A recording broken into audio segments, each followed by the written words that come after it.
বাংলাদেশ বনাম সিঙ্গাপুর ম্যাচের টিকিট বিক্রি করা হচ্ছে অনলাইনে। টিকিফাই নামক এক প্রতিষ্ঠানকে দায়িত্ব দিয়েছে বাফুফে।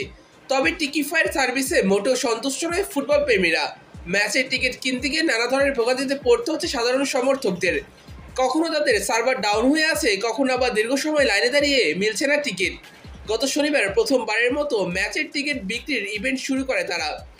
প্রথম দিন দুপুর 12টায় শুরু হবার কথা ছিল বিক্রি, তবে টিকিট বিক্রি শুরু করা হয় রাত 8টার পরে। তবে কিছু সময়ের মাঝেই তাদের সার্ভার ডাউন হয়ে যায় চাপ নিতে না পেরে। এছাড়া সেদিন রাতে তারা দাবি করে তাদের ওয়েবসাইটটি সাইবার আক্রমণের শিকার হয়েছে, যার ফলে সেদিন রাতে বন্ধ করা হয় টিকিট বিক্রির কাজ। পরের দিনেও বন্ধ ছিল সব কিছু, ফলে অপেক্ষার সময় বেড়ে যায় সমর্থকদের জন্য। এরপর গত সোমবার বাংলাদেশ ফুটবল ফেডারেশন এক সংবাদ বিজ্ঞপ্তিতে জানায়, রাত 10টা থেকে ক্লাব হাউস 2 এবং নর্থ ওয়েস্ট গ্যালারির টিকিট পাওয়া যাবে। পূর্ব পাশের গ্যালারির টিকিটও খুব শীঘ্রই পাওয়া যাবে। তবে এবারও হতাশ হতে হয়েছে অসংখ্য সমর্থককে। তাদের ওয়েবসাইটে প্রবেশ করার পর বলা হয়, একসঙ্গে অনেক ব্যবহারকারীর প্রবেশ ঠেকাতে একটি ভার্চুয়াল লাইন চালু করা হয়েছে। অনলাইনে এটি আপনাকে সর্বোত্তম সেবা পাওয়ার অভিজ্ঞতা নিশ্চিত করবে। কিন্তু সময় যেন আর ফুরোয় না। কখনো 1 মিনিট, কখনো আবার 4 ঘন্টা অপেক্ষা করতে হয় সমর্থকদের। তারপর এত লম্বা সময় অপেক্ষা করার পর যখন পেমেন্ট অপশন আসে, তখন সার্ভার আর কাজ করে না, সার্ভার ডাউন হয়ে যায়। এমন করে চলতে থাকে পুরো রাত।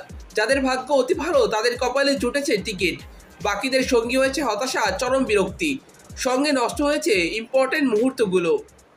এরপর আজ মঙ্গলবার দুপুর 1টার পর সরাসরি টিকিট সংগ্রহ করার সুযোগ দেওয়া হয় সমর্থকদের। তবে এবারও প্রথম দিনের মতোই বিড়ম্বনায় পড়ে সমর্থকরা। বাকি থাকা সিটগুলো বুকিং করতে প্রয়োজনীয় প্রসেস ফলো করে সকল ইনফরমেশন দেওয়ার পর কন্টিনিউ অপশনে ক্লিক করার পর এরর দেখায়। এভাবেই চলছে সব কিছু।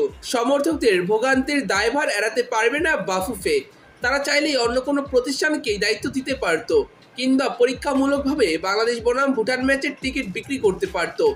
এতে করে বড় ম্যাচের আগে ভালো প্রস্তুতি সম্ভব ছিল।